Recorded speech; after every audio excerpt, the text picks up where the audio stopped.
bagaimana agar putra-putranya itu tetap mengedepankan pendidikan walaupun dengan kondisi sangat terbatas. Jadi kita itu dengan kondisi yang serba terbatas harus bisa nerima. Sehingga tadi kalau pagi waktu itu jadi guru SD, tapi kalau sore jam 2 pasti ke sawah beliaunya. Dalam rangka untuk menghidupi keluarganya. Tapi sekaligus sebagai wahana mendidik putra-putranya dan anak asuhnya sekalian.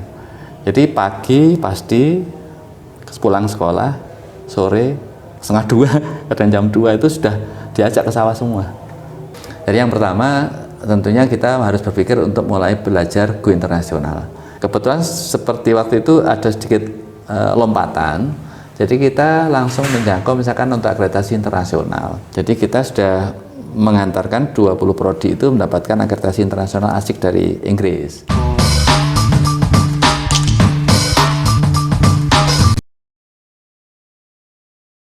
Assalamualaikum warahmatullahi wabarakatuh. Selamat datang di Teguh Inspirasi, membincang inspirasi dengan orang-orang hebat. Ya, di depan saya sudah hadir Bapak Supriyatna Adi Suwiknyo, STMT, Direktur Polinema, Politeknik Negeri Malang. Sehat, Pak? Alhamdulillah sehat-sehat. Ya. Beliau ini direktur baru terpilih Oktober 2021, Pak ya. Jadi baru sebentar aja, belum sampai 4 bulan, Pak ya. 4 bulanan ini ya.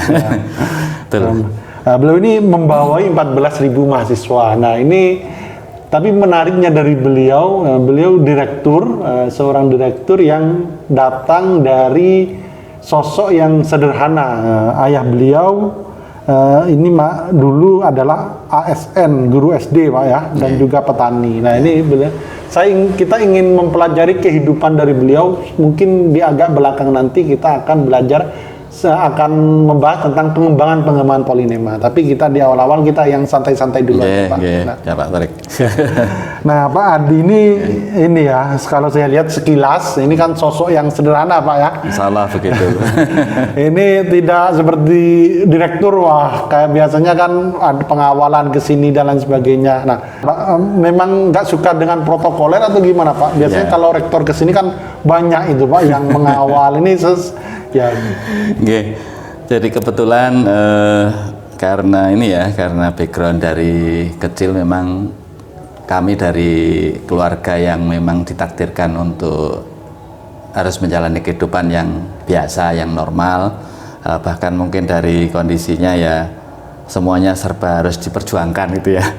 Nah, sehingga itu yang kira-kira kemudian membentuk pola kehidupan yang sifatnya adalah harus lebih sederhana daripada yang seharusnya gitu. Jadi maksudnya pada saat kita hidup di dalam kehidupan yang dimana memang kita ditakdirkan untuk bisa menikmati sesuatu, ya kita pun harus menjaga supaya kehidupan kita tidak terlalu berlebih.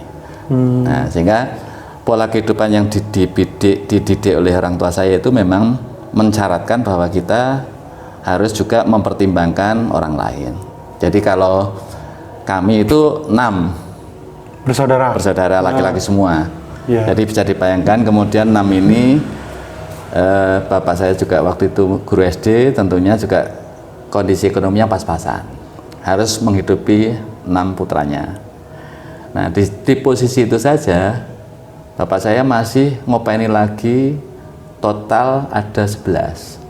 Jadi ada 5 yang diasuh lainnya di luar putranya sendiri. Siapa itu, Pak, yang diasuh itu, Pak? Nah, jadi yang lebih diprioritaskan adalah saudara. Jadi sepupu saya ada yang nggak mampu. Itu diapain, Pak? Di sekolahin atau dikasih beasiswa? Sekolahkan. Jadi mulai dari ada yang SD kelas 6 sampai dengan SPG lulus, waktu itu ada SPG ya. Kemudian sekarang sudah jadi guru SD. Ada yang dari SMA kelas 1 sampai SMA lulus, sekarang sudah kerja di perusahaan. Ada yang dari SD kelas 6 sampai dengan SMA lulus, terus kemudian sempat kerja di koperasi kayak gitu. Padahal ayah waktu itu guru sudah pensiun waktu itu. Siapa, Pak, namanya bapaknya? Siswati Pranoto. Nah, itu sekarang masih ada, Pak ya? Sudah meninggal. 2006 sudah meninggal almarhum. Jadi dengan kondisi yang waktu itu sebagai pensiunan guru SD, nah itu putra-putranya dan juga itu dididik tadi itu untuk bisa mulai kecil beradaptasi dengan situasi kondisi kehidupan. Siap. Nah itu apa Pak? Maksudnya itu motivasinya ketika itu merawat anak dan anak yang dirawat itu karena nggak punya atau karena orang tuanya nggak ada atau gimana Pak? Ya, jadi lebih ke arah kemampuan ekonomi dari saudara-saudara yang lain. Jadi walaupun kita sendiri itu serba sudah biasa kehidupannya ya, tetapi karena melihat ada saudara lain yang juga tidak mampu, lebih tidak mampu daripada kita, maka kita berbagi ke mereka. Padahal nggak berlebihan. Nggak berlebihan gitu maksudnya. Oh iya. Nggak berlebihan. Jadi masih ada saudara lain yang butuhkan untuk bisa dibantu, ya dibantu gitu. Tetapi bantunya adalah dengan cara mendidik. Jadi kalau aktivitasnya pagi sekolah, itu kalau sudah sore tidak ada aktivitas yang lain terkait dengan sekolah, itu pasti diajari untuk bisa bantu ke sawah. Aktivitas di sawah, baik itu dalam bentuk aktivitas apapun. Nah itu juga cara mendidik. Jadi mendidiknya adalah bahwa anak maupun yang diasuh itu tadi sama perlakuannya, tidak ada yang dibedakan. Siap. Begitu pula nanti kalau sudah makan malam itu nggak ada bedanya sama sekali. Nah dari perlakuan ayah seperti itu apa Pak yang dipelajari sama Pak Mas ini ya? Supri. Mas Adi. Ya. Nah, apa Pak? Jadi banyak hal sebenarnya. Yang pertama tentunya yang paling ini ya, paling berkesan itu adalah ketegasan terhadap sikap yang diambil dalam kehidupan sehari-hari itu tadi. Jadi kalau beliaunya, figur saya itu kalau karena guru ya, jadi cara mendidiknya tentunya seperti pola-pola guru yang zaman dulu. Jadi orang yang memang tergerak hatinya untuk menjadi seorang pendidik. Sehingga kalau mendidik itu ya tegas. Ini nggak boleh, ini boleh. Ini nggak boleh, ini boleh. Itu tegas. Jadi mengarahkan untuk putra-putranya, untuk yang diasuh itu jelas. Oh ini ya boleh dilakukan, nggak boleh dilakukan. Yang kedua dalam hal adalah mendidik kesederhanaan tadi. Terus bagaimana agar putra-putranya itu tetap mengedepankan pendidikan walaupun dengan kondisi sangat terbatas. Jadi kita itu dengan kondisi yang serba terbatas harus bisa nerima.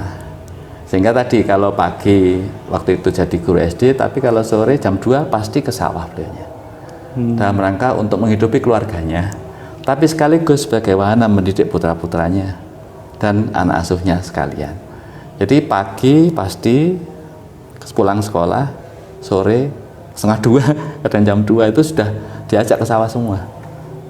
Entah itu nanam, entah itu panen, entah itu apa. Aktivitas yang ada di sawah itu pasti yang diajarkan begitu.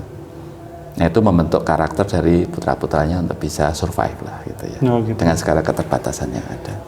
Ya. Nah ini saya menarik Pak. Jadi Mas ini dipanggilnya Pak Supri atau Pak Sadi Mas saya nanya? Ya kalau di kampus biasanya pakai Supri ya. Oh, Pak Supri ya. Pak Supriyatna. Ya. Ini ada yang menarik Pak. Jadi bisa dibilang Pak Supriyatna ini figur ayah itu sebagai contoh pemimpin, contoh leader terbaik, figur panutan. Nah, bisa bilang seperti itu nggak Pak? Ya. Ya tentunya guru yang pertama kali ngajarkan kan pasti figur orang tua ya. Jadi di sisi saya itu figur orang tua itu jadi guru pertama sebelum guru ke formal yang di tempat yang lain. Jadi cara mendidik, cara mengarahkan, mengajarkan, cara membawa dalam kehidupan perilaku sehari-hari itu kan pasti tidak lepas dari orang tua bagaimana mendidik kita. Siap. Nah kebetulan ada perpaduan yang cukup unik di situ antara figur ibu saya yang juga memang sabar, kemudian dengan figur ayah yang relatif itu tegas dalam hal tertentu. Artinya ini akan menggabungkan ke pribadi saya terutama itu ada dua sisi yang memang ada dalam diri saya. Jadi satu sisi saya itu bisa bersabar, tapi saat tertentu saya harus tegas. Nah itu memang akhirnya ternyata dibutuhkan juga dalam aspek kehidupan kita, apalagi kita sebagai misalkan pemimpin skala kecil lah gitu kan. Satu sisi kita harus istilahnya kompromi, satu sisi kita harus memahami, tapi saat tertentu kita harus ada ketegasan dalam mengambil sebuah keputusan atau sikap gitu ya. Jadi antara sikap dari ibu dan ayah itu mempengaruhi nggak Pak dalam hal kepemimpinan di Polinema itu? Ya kebetulan kebetulan dua sisi itu memang kebetulan ada di saya, walaupun dominasinya mungkin berubah-ubah ya, tapi dua sisi. Sisi pertama ya tentunya sisi yang saya itu lebih ke arah sifatnya moderat ya, moderat. Jadi saya ngambil posisi itu yang kira-kira baik untuk kiri, untuk kiri kanan saya, yang dimana saya itu memposisikan di tengah-tengah lah kurang lebihnya gitu ya. Jadi saya itu lebih ke arah seneng kompromi, nggak seneng konfrontasi. Itu figur yang ibu itu kan, seperti itu. Siap. Jadi lebih ke arah sabar, terima dan sebagainya. Itu saya rasakan itu, saya rasakan ada dalam diri saya juga. Dalam artinya bahwa mendapatkan berbagai macam dinamika di lingkungan yang bervariasi, yang macam-macam, ya sudahlah kita berusaha menerima itu semua, kita posisikan di tengah untuk bisa moderat gitu ya di sana sini, kemudian bisa sabar menerima itu semua. Itu memang ya harus kita butuhkan lah dalam kehidupan kita, apalagi di organisasi ya. Nah kemudian kalau saat tertentu karakter yang terkait dengan kita sekali tempo harus tegas, itu juga dibutuhkan dalam kehidupan kita, karena harus mengambil sebuah keputusan, harus mengambil sebuah sikap, harus ada ketegasan di situ. Nah itu memang harus dibutuhkan, tidak bisa semua kompromi, tidak bisa semua itu apa namanya tegas. Nah ini harus ada kompromi, harus ada kombinasi di antara dua hal itu tadi dalam kehidupan kita. Oke, siap, menarik.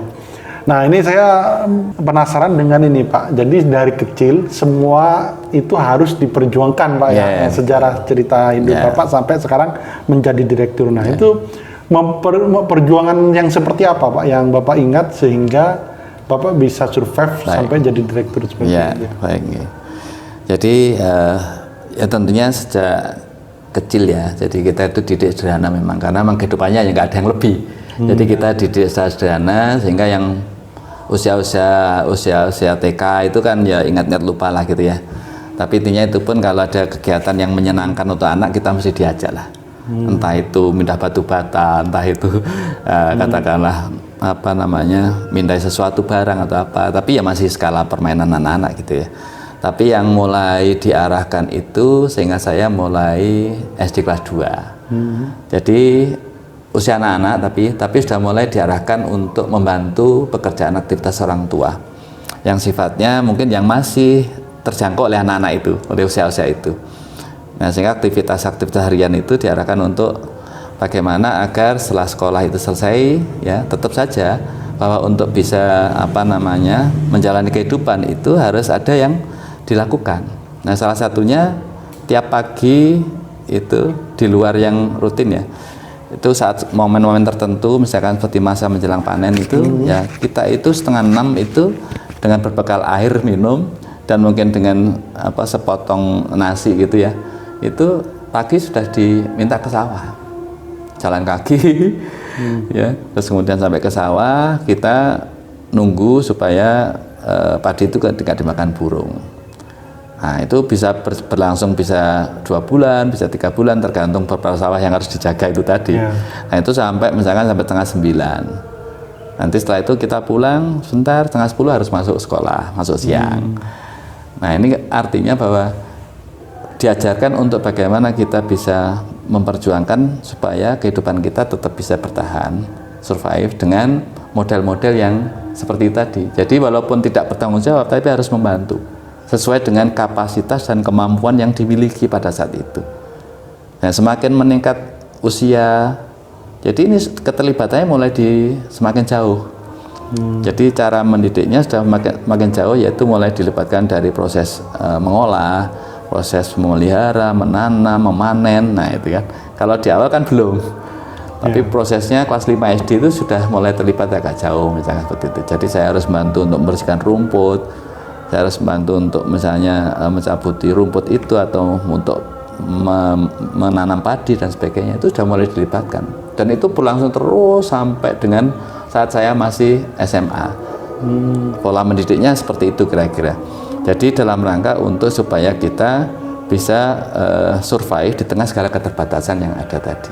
Jadi kita harus berupaya untuk apa yang bisa kita lakukan, kita lakukan. Yang penting berapapun yang kita hasilkan, yaitu yang harus kita syukuri, kita terima untuk kita bisa survive. dalam kondisi yang serba sulit sekalipun seperti itu. Siap, menarik sekali ini Pak Direktur. Yeah. Jadi pengulangan, jadi ini Pak ya, dalam rangka tadi ada menarik yang pengulangan itu Pak. Jadi hidup ini kan sebenarnya kan pengulangan saja Pak ya, dari hari ke hari, pekan ke pekan, tahun ke tahun. Nah itu pengulangan itu seberapa penting Pak? Maksudnya orang agar bisa menjadi maju, nah itu kan ada orang yang mengulang itu, mengulang-ulang, tapi itu seperti jalan di tempat Pak. Jadi pengulangan yang seperti apa yang menurut Pak Direktur ini baik seperti itu? Jadi pertama tentunya dalam hal pembentukan sesuatu itu tidak akan bisa hanya sekali ya. Sekali proses itu pertama di titik itu kan nggak mungkin kita sekali proses langsung bisa selesai, langsung bisa jadi, apalagi karakter ya. Itu pertama dulu. Jadi karakter itu pasti baru akan bisa terbentuk kalau ada proses pengulangan berulang-ulang di titik yang sama. Artinya misalkan tadi itu saya harus katakanlah ke sawah dalam tiap musim lah gitu ya.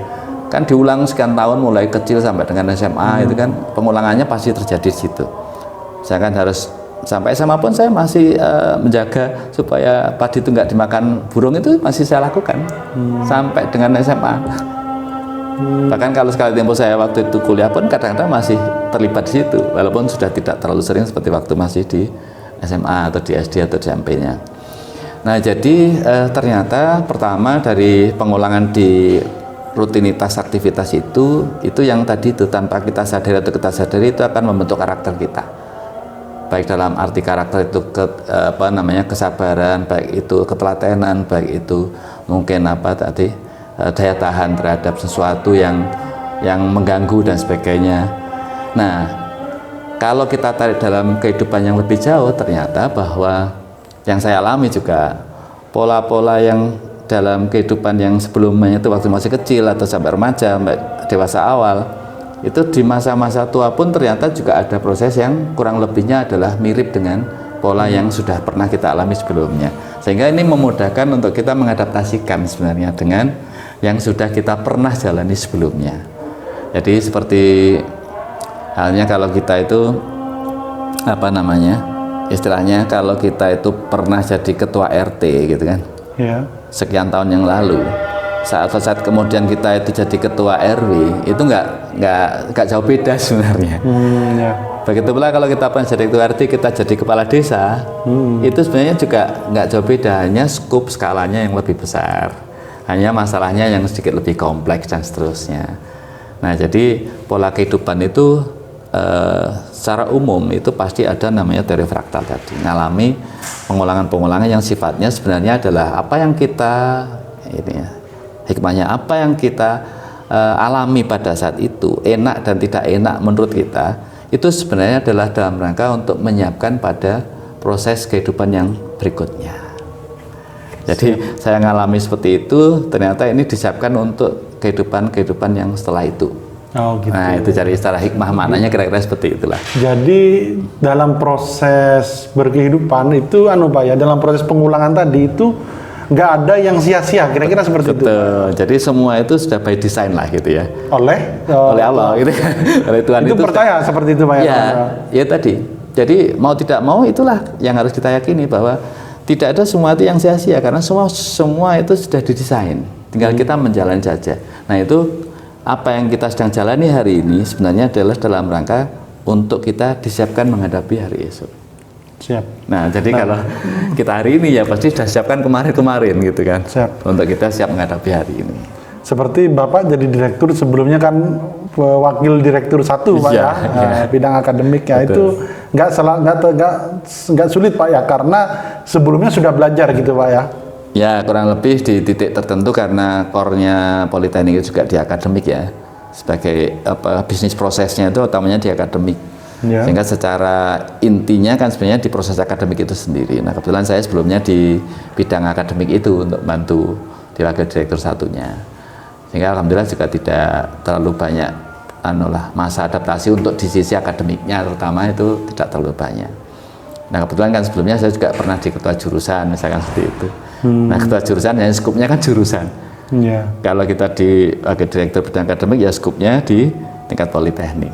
Siap. Jadi Nah, kalau teori pengulangan ini kan ini Pak, jadi prosesnya itu kan lama Pak, lama ya, perlu proses ya. Nah, sedangkan milenial sekarang, nah itu kadang pinginnya langsung, langsung luar biasa gitu Pak. Itu gimana menurut Bapak, pandangan Bapak terkait itu? Jadi kalau sisi pembinaan untuk pengajaran di sisi hard skill itu memang akan sangat cepat. Generasi-generasi sekarang itu memang akan sangat cepat sekali beradaptasi dengan teknologi terutama ya. Jadi kalau diajarkan teknologi pasti proses belajarnya cepat sekali. Nah, tapi kalau tadi menyangkut dengan masalah terutama si soft skill atau karakter, ini agak berbeda gitu kan. Agak berbeda. Jadi kalau sahabat Nabi itu mengatakan ya, didiklah anak-anakmu itu sesuai dengan zamannya. Jadi kalau kita menghadapi pada zaman yang berbeda, maka pendekatan yang kita lakukan kepada para mahasiswa misalnya, ya harus berbeda dengan yang sebelumnya. Jadi kalau era-era yang sekarang ini lebih banyak mengajak sebenarnya yang harus dilakukan. Bukan pemerintah. Bukan pemerintah. Oh, ya. Jadi kalau anak generasi milenial itu yang bisa kita lakukan adalah mengajak. Jadi harus membuat mereka itu bersama dengan kita. Jadi harus ada memberi contoh gitu loh. Harus kemudian mengajak mereka bersama untuk mau melakukan itu. Karena sudah beda. Kalau kita menggunakan pendekatan itu perintah, rata-rata mereka akan menghindar atau lari. Tapi kalau tidak nyaman ya. Tapi kalau kita itu dalam artian bisa memberikan ajakan, memberikan contoh, nah mereka pasti mau ikut. Nah, ini perbedaan zaman yang juga harus kita adaptasikan dalam pendidikan. Cara mendidik ke mahasiswa itu sudah ada perbedaan zaman di situ. Siap.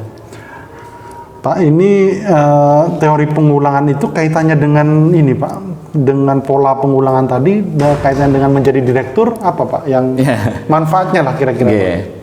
Jadi kalau yang saya alami ya kembali lagi itu tadi bahwa tanpa berniat untuk saya sombong atau apa ya, tapi bahwa kehidupan organisasi itu kan kebetulan sebenarnya secara aktif baru saya mulai sejak saya kuliah. Sebelumnya paling saya jadi anggota pramuka, jadi anggota karawitan, jadi anggota patroli keamanan sekolah, tapi anggota terus ini. Kemudian kalau ketika kuliah apa Pak? Itu makanya di Palang Merah kayak gitu, ya anggota terus saja. Tapi baru terbuka itu sejak awal kuliah semester 2-3 kira-kira ya. Dari semester 1 saya mulai, tapi masih ya itu bantu-bantu. Semester 2 dan 3 itu kebetulan ada kegiatan dan saya ya tidak minta, cuma kebetulan saya itu ditaruh di posisi sebagai koordinator acara kayak gitu. Ya nggak tahu juga ya, pokoknya saya tiba-tiba menerima sebagai koordinator acara yang menyusun desain acara dan seterusnya sampai awal sampai akhir dengan 3 aktivitas waktu itu yang harus saya tangani. Nah, kemudian itu sebagai pijakan awal di himpunan mahasiswa ya waktu itu. Nah, tanpa juga diminta, kemudian mengalir saja gitu. Jadi saya tuh nggak punya planning yang terlalu jauh lah. Untuk pribadi saya cuma ngalir saja sebenarnya. Kemudian saya diminta untuk menjadi pengurus himpunan waktu itu, ya sudah. Akhirnya dengan berbagai macam proses, ya sebagai kandidat nominasi aja waktu itu ketua himpunan, tapi nggak jadi karena adanya kandidat lain yang lebih tepat gitu. Tapi saya diposisikan kemudian sebagai Kabid 1 bidang pendidikan dan pengajaran. Itu di kampus. Di luar sama saya juga ikut organisasi Kapama, Keluarga Pemuda Mahasiswa Pacitan di Malang dengan 300-an anggota. Saya masuk awal itu sebagai anggota seksi pendidikan.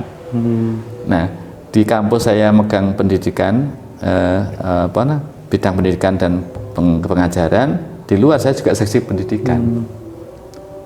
Nah, ini kan bukan desain saya, tapi saya ditakdirkan untuk memang di situ. Lalu jadi wakil direktur bidang pendidikan. Betul, kayak gitu loh. Jadi kan jadi agak-agak aneh gitu. Desain kehidupan lah kira-kira gitu lah ya, kalau diberi judul Pak ya. Jadi saat saya di Kapama saya ditaruh seksi pendidikan, saat saya di himpunan pun saya juga ngurusi masalah pendidikan pengajaran gitu ya. Nah, ternyata saat kemudian saya jadi wakil direktur pun saya diminta ngurusi wakil direktur untuk bidang akademik. Nah, ini kan persiapan yang pengulangan sebenarnya kan. Saya ngurusi dulu di skala Kapama, saya ngurusi dulu skala himpunan mahasiswa, kemudian saya ngurusi ya sebelumnya di jurusan, kemudian naik ke wakil direktur bidang akademik. Nah, ini kan hanya skupnya yang berbeda, tapi yang diurusi kurang lebihnya yang mirip-mirip lah gitu dengan itu. Siap. Nah, sama dengan itu tadi. Di Kapama dari pendidikan kemudian saya naik gitu kan. Jadi ketua umum 2 periode. Nah, kemudian saya ngurus 300 orang waktu jadi mahasiswa. Kemudian saya juga ngurusi di dalam lah ya sebagai sekretaris umum penerbitan dan sebagainya, pengalaman organisasi. Nah, itu yang kemudian tanpa disadari menyiapkan pola-pola yang setelahnya itu tadi. Sampai sekarang ngurusin 14.000 orang Pak. Betul, ya, Direktur gitu. Polinema ya, siap, luar biasa. Oke Pak, sekarang kita menarik gitu pola. Jadi memang perlu ini Pak ya. Kalau saya boleh menyebutkan kesabaran dan ketelatenan, kira-kira gitu Pak ya. Ya, harus siap menerima apapun yang saat itu harus dialami lah, harus dijalani. Karena itu sebenarnya tadi itu kalau kita berpositive thinking, sebenarnya itu sedang disiapkan untuk menghadapi kehidupan berikutnya. Siap. Jadi harus sabar menerima yang menurut kita nggak nyaman, nggak enak di saat itu. Tapi sebenarnya itu cara untuk menyiapkan tahapan proses kehidupan setelahnya. Siap Pak. Nah gitu.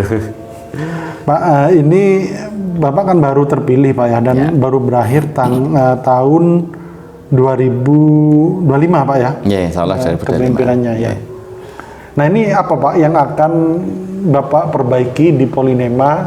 Polinema ini kan di peringkat Kemendikbud Pak ya, kalau nggak salah di 2019 itu kan juara peringkat 3 terakhir, betul, di bawah PEN sama Bandung ya. Bandung. Ya. Lalu misinya apa Pak, targetnya ketika 2025 itu seperti apa Polinema ya? Jadi acuan dasarnya tentunya karena saya ini kebetulan bertugas di periode 2021-2025, yang kebetulan kita di posisi kalau di kampus itu namanya RIP ya, Rencana Induk Pengembangan, itu kita di posisi sekarang adalah di milestone yang ketiga. Nah, milestone ketiga. Jadi ini kan ada visi nih, visi jangka panjang, kemudian dibagi jadi 5 milestone. Nah, kita masuki di era menengah ini. Di milestone yang ketiga di tengah-tengah di posisi kita. Apa itu Pak? Nah, jadi tahapan yang pengen capai adalah menguatkan daya saing tingkat regional gitu bahasanya. Jadi Indonesia Pak ya? Ya, jadi regional itu ASEAN lah. Oh ASEAN. ASEAN. Ya. Jadi kalau yang tadi itu kebetulan alhamdulillah kita 2019 kita di peringkat 3 secara nasional. Itu sebenarnya salah satu indikator untuk kita bisa mengatakan bahwa kita sudah bisa berkompetisi berdaya saing di tingkat nasional. Terbukti bahwa di antara poltek-poltek yang ada, sekolah-sekolah vokasi yang ada itu kita berada di posisi yang ketiga itu tadi. Jadi, nah sekarang itu harus kita naikkan skalanya ke tingkat regional ASEAN. Nah jadi tentunya kita mengikuti dari arah yang sudah ditetapkan di Rencana Induk Pengembangan itu. Target kita adalah bagaimana kita bisa menjangkau untuk agar kita bisa berdaya saing di tingkat regional. Nah strategi ini sebenarnya sudah saya rintis sejak 2018, 19, 20 dan 21 kemarin saat saya masih di Wadir 1. Karena sebenarnya tahapan untuk kita berdaya saing regional itu baru dimulai 2020 kemarin harusnya. Tapi tahapan persiapannya saya sudah siapkan sejak 2018, kebetulan saja saya waktu di Wadir 1. Jadi yang pertama tentunya kita harus berpikir untuk mulai belajar go internasional, belajar ke sana, menyiapkan ke sana lah, karena tahapannya pasti harus ke situ. Nah yang pertama tadi itu menguatkan di daya saing nasional, tentunya dari si aspek akreditasi nasional PAN PT harus kita raih, dan alhamdulillah 2018 kita bisa dapat akreditasi A, gitu kan. Itu untuk penguatan di daya saing tingkat nasional. Nah yang regionalnya kemudian kita siapkan. Next stepnya setelah tingkat nasional sudah kita bisa raih, maka ini sebagai pijakan kita untuk kita bisa bergeser ke tingkat regional tadi itu. Nah kebetulan seperti waktu itu ada sedikit lompatan, jadi kita langsung menjangkau misalkan untuk akreditasi internasional 2020 kemarin. Jadi kita melompat ke tingkat internasional, yaitu pakai ASIC. Jadi kita sudah menghantarkan 20 prodi itu mendapatkan akreditasi internasional ASIC dari Inggris. Oh iya. Gitu. Nah itu sebagai pijakan dari akreditasi tadi. Tapi ini pun sedang kita siapkan. Kan kalau di tingkat ASEAN namanya ONGIE ya, untuk sertifikasi internasional. Jadi mau tidak mau, untuk supaya kita bisa direkognisi, bisa diakui oleh jajaran ASEAN, mau tidak mau kita harus ke sana nanti ke depan ini dalam periode 2020-2024 itu. Siap. Nah, Pak, untuk bisa diakui menjadi kampus GOI internasional itu apa Pak yang harus, yang paling penting Pak? ya. Jadi yang utamanya sebenarnya kan itu tadi, paling tidak itu rekognisi ya. Rekognisi lembaga resmi. Dalam artian bisa lembaga sertifikasi, bisa lembaga akreditasi internasional. Tetapi dalam hal internal kita, ya harus kita arahkan atau kita dorong untuk kita bisa membuat bahwa kampus kita itu memang sudah mulai memasuki fase itu. Jadi yang pertama yang kita lakukan adalah ya awal-awal ya kita memperbanyak kegiatan-kegiatan internasional di dalam kampus. Seperti kegiatan apa? Contohnya adalah seminar internasional.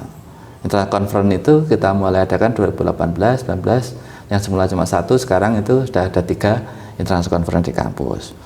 Yang kedua nanti terkait dengan beberapa kegiatan yang berbau internasional, seperti misalnya mahasiswa itu kalau lomba, selama ini kan banyak di dalam negeri aja. Nah ini sudah mulai kita kirim ikut kegiatan-kegiatan lomba di tingkat internasional yang diadakan oleh Thailand, Filipina, Malaysia dan seterusnya.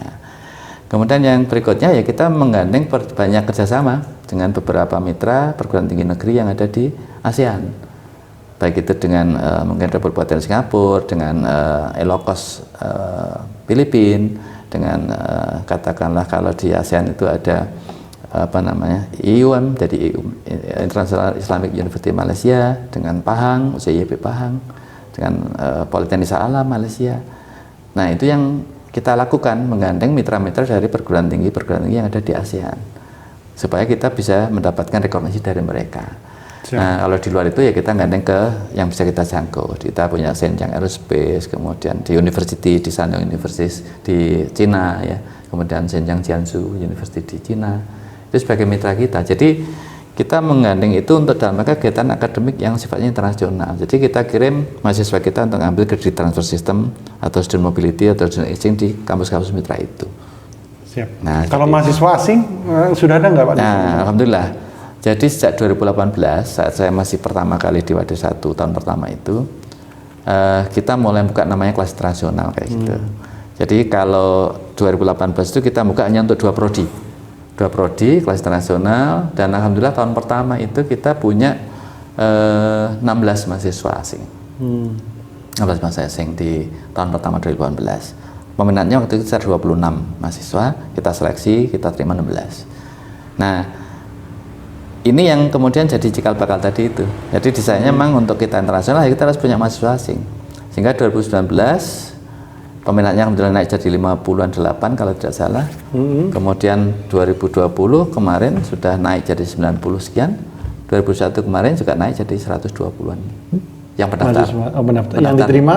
Yang diterima untuk total itu rata-rata kita nggak terlalu banyak, Mang, karena kapasitas kita juga terbatas, sekitar 11, 12, 13 mahasiswa asing per angkatan. Dari berapa negara itu, Pak? Kalau tahun ini alhamdulillah sudah, kalau kita hitung ada 12 negara. Siap. 12 negara. Jadi mahasiswa asing kita saat ini yang aktif sekitar 48 mahasiswa asing. Ya. Di 8 prodi sekarang. Jadi dari semula kita di 2 prodi di 2018 itu, 2021 kemarin ini sudah punya 8 prodi kelas internasional. Secara bahasa nggak sulit, Pak ya? Itu kan teknik kan sudah sulit itu, Pak. Dan dosennya mengkomunikasikan gimana, Pak? Ya, jadi ya memang. Jadi segala sesuatu kan kita mulai dengan apa yang bisa kita lakukan ya. Jadi tidak akan bisa langsung ideal. Kekurangannya di mana nanti kita perbaiki sampai jalan. Jadi tentunya kita juga tadi itu kita siapkan mahasiswa itu saat rekrutan awal, saat seleksi awal mahasiswa asing itu di samping tes yang terkait dengan bidang kebidangan juga tes kemampuan komunikasi dalam bahasa Inggris. Jadi kita tes dalam kemampuan komunikasi bahasa Inggris melalui Vicon, melalui Zoom atau apapun fasilitas itu atau tes online kita lakukan, sehingga nanti kita berharap secara umum mereka itu adalah yang punya background kemampuan komunikasi yang bagus di bahasa Inggrisnya.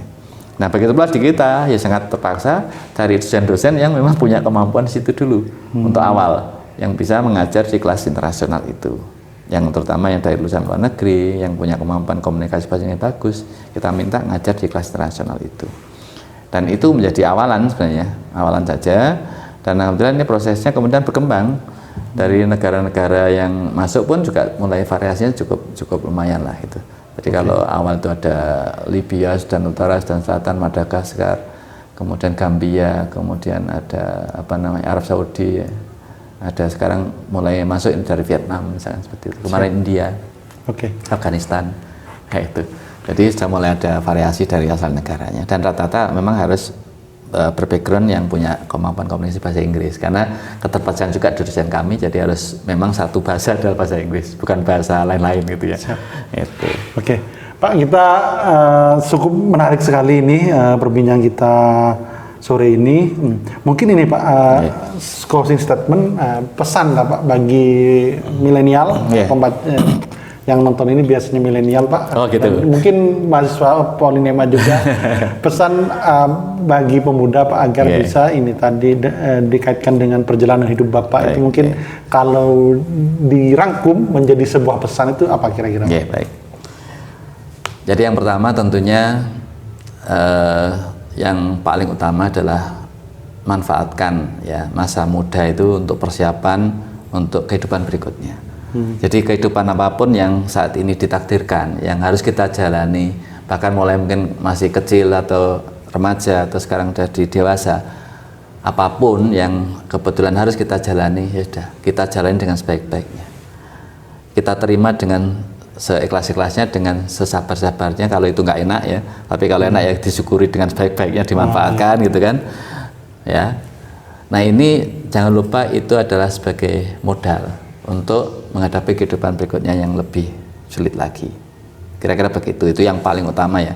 Karena kadang-kadang kan kita lupa, masa muda kita lupakan, seolah-olah hanya untuk insan itu yang menyenangkan semua, tapi kadang yang mengenakan itu juga melupakan, melalaikan. Nah kadang-kadang yang tidak enak itu justru yang lebih penting untuk kita mengingatkan diri kita masing-masing. Nah jadi yang paling utama adalah tantangan ke depan, tentunya kehidupan itu tidak ada yang semakin ringan, pasti semakin berat. Zaman terus berganti, dinamika terus tumbuh dan berkembang dengan sangat cepat, sehingga proses kesiapan kita untuk menghadapi perubahan itu sendiri ya dimulai dari kesiapan batin mental kita masing-masing, karena perubahan itu tidak bisa diprediksi kapan datangnya. Nah, sehingga saya kira generasi milenial ini generasi yang secara lahir memang ditakdirkan dengan era yang berubah, yang dengan sudah era teknologi informasi sudah masuk. Saya kira itu sebagai keunggulan lah tersendiri buat generasi milenial kita. Tetapi di sisi lain yang perlu adalah bahwa harus tetap diupayakan untuk memperhatikan sisi yang terkait dengan soft skill, dengan karakternya. Karena kalau kita hanya mengedepankan kepada penguasaan terhadap teknologi tanpa dibangun dengan soft skill atau dengan karakter yang positif, itu akan sulit juga bagi mereka untuk nanti sukses di masa yang akan datang. Jadi kunci sukses tidak hanya di hard skill tapi juga soft skill, juga di karakter. Sehingga penguatan karakter untuk generasi milenial itu jadi penting juga.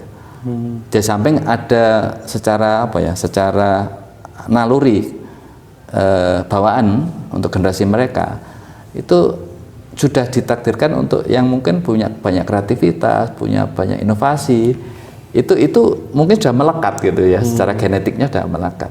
Tetapi bahwa ada sisi lain juga yang harus tetap diperhatikan ya, terkait dengan masalah karakter yang di luar itu yang harus tetap dilatihkan. Artinya misalkan seperti etika gitu kan. Jadi bagaimanapun juga orang-orang itu cenderung berhasil karena salah satunya memiliki etika yang baik. Kalau toh dia gagal, itu juga karena 90% karena etikanya yang tidak baik. Menyangkut integritas kayak, menyangkut tentang masalah ya etika dalam kehidupan atau apa. Nah sehingga kalau saya boleh pesan tadi, untuk yang kedua adalah ya persiapkan termasuk karakter, termasuk soft skill untuk ke depan. untuk kesuksesan, karena itu modal yang juga tidak kalah pentingnya. Adalah orang harus punya karakter, punya soft skill yang bagus. Itulah kira-kira samping hard skill ya. Nah, Siap. Terima kasih Pak Supriyatna Adi Suwiknyo, Sama-sama. STMT. Kita belajar banyak kepada Pak Supriyatna dan terima kasih. Assalamualaikum warahmatullahi wabarakatuh. Waalaikumsalam warahmatullahi wabarakatuh.